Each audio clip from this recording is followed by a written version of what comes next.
Hello, the story I'm going to read to you today is from one of my favourite authors, Julia Donaldson, and she was the lady who wrote The Gruffalo.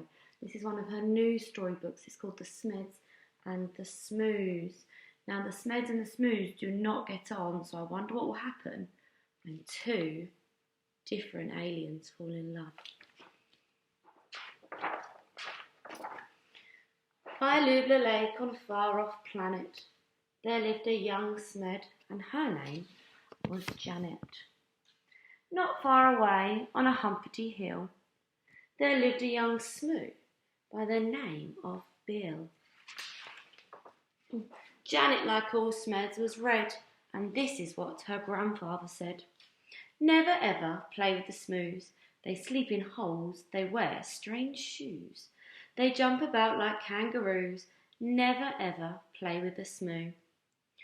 Bill, like the other Smoos, was blue, and these are the words of his grandmother Smoo. Never ever play with a Smed. They have strange hair upon their heads. They sleep in funny thing called beds.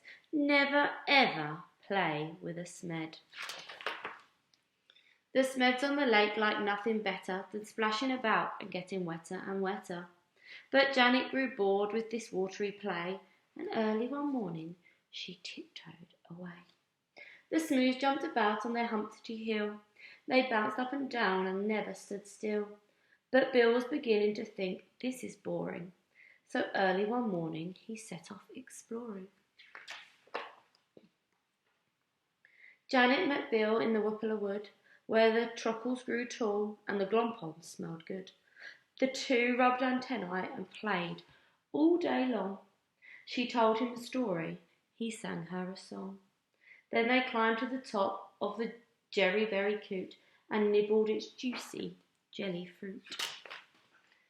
Till who should disturb them but Grandfather Smed? Shaking his fist, he angrily said, Never ever play with a Smoo. They're such a nasty shade of blue. For the 100th time I say to you, never ever play with a Smoo. Grandmother Smoo was close behind, and this is how she spoke her mind. Never ever play with a Smed. They're such a dreadful shade of red. I'll say it again, what I've always said. Never ever play with a Smed. Years went by on the far-off planet. Janet missed Bill, and Bill missed Janet. But off they crept whenever they could to sing and play in the Whippler Wood. The two of them grew and decided to wed. But what do you think their grandparents said? Never ever marry a Smoo.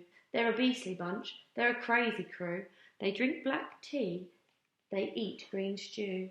Never ever play with a Smoo. Never ever marry a Smed, my dearest child. Are you off your head? They drink pink milk, they eat brown bread. Never ever play with a Smed.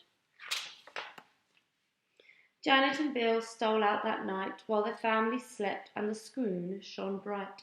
They clambered into the Smed's red rocket. Grandfather Smed had forgotten to lock it. Bill pressed the button and Janet steered. When their families woke, they had both disappeared. The Smed said, Your Bill must have stolen our Janet and taken her off to a distant planet. The Smoo said, It's Janet who's stolen our Bill, and lured him away from the humpty hill. The Smoos climbed into their rocket of blue, and they said to the Smeds, You had better come too. Suspicious and scowling, they soared into space, till they reached planet Vunjum, a dry and dusty place. The Vuns had long arms which they waved in the air, but they didn't have news of the runaway pair. Their next stop was Lurglestop, covered in roses, and watered by beast, with small eyes and long noses. They touched down on Grimbletosh, coated in grime. They searched Planet Glurch and found nothing but slime.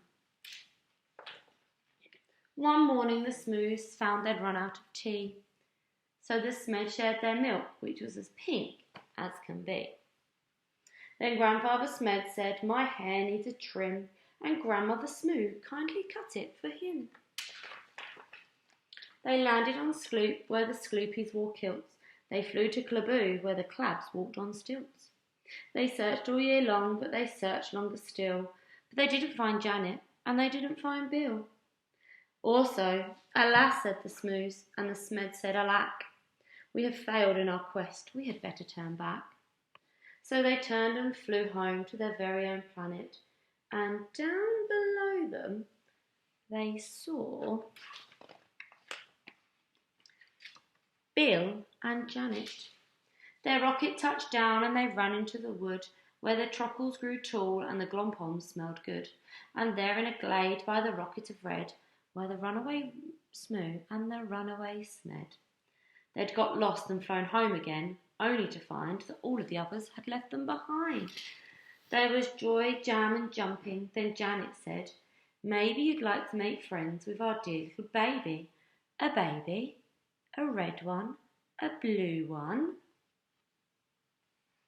What colour do we think it's going to be? The baby was purple from head to toe.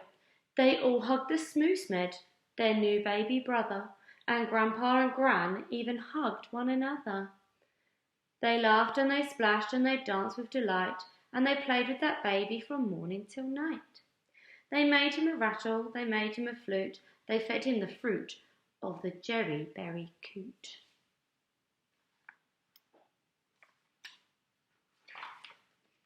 Then they sang by the light of the silvery squoon, and you can sing it too if you make up a tune. Play with the Smeds and play with the Smoos, play whichever friends you choose. Then close your eyes and while you snooze, dream of the Smeds and dream of the Smoos.